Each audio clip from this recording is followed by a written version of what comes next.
Hi, my name is Eric Hagan, and I'm interviewing Sam Allen. It's a good buddy of mine. If you want to go ahead and tell people what your title was at Forcia. I was a process and tooling engineer at Forcia Interiors. I was also on a lot of project teams, and I was project coordinator for our scrap processing process. All right, and could you just dive into more information about like what, as your project teams, what more or less you guys did, as what was the end result? So at our plant, we were into injection molding, at least that's where my expertise was needed. In injection molding, with plastics at least, you have a lot of scrap parts that come around, and what my job was to do was to lessen that scrap.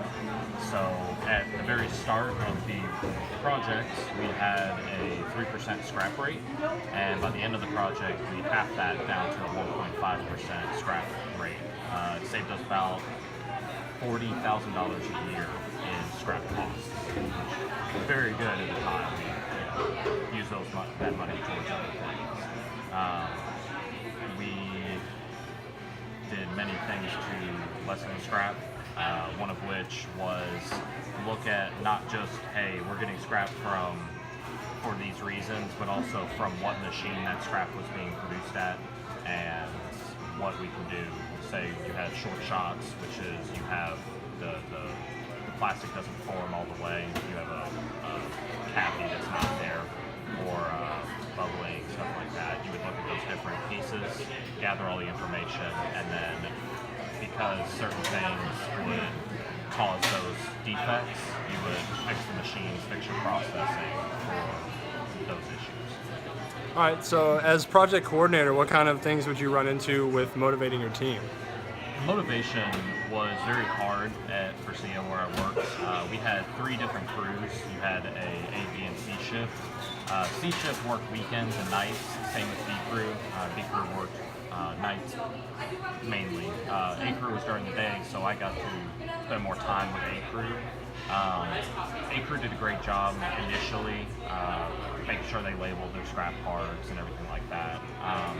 What it came down to was, for motivation-wise, was to do more of a group discipline type of thing, and also group motivation type of thing, to get them to actually do the work on the scrap processing.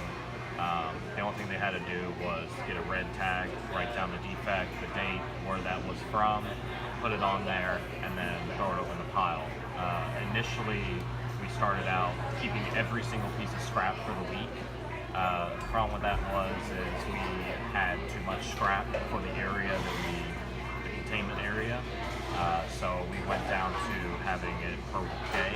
That way, all the crews can come in and see the scrap that they made for that day and be like, those are parts that we could have had on the line that we now have to stay later for.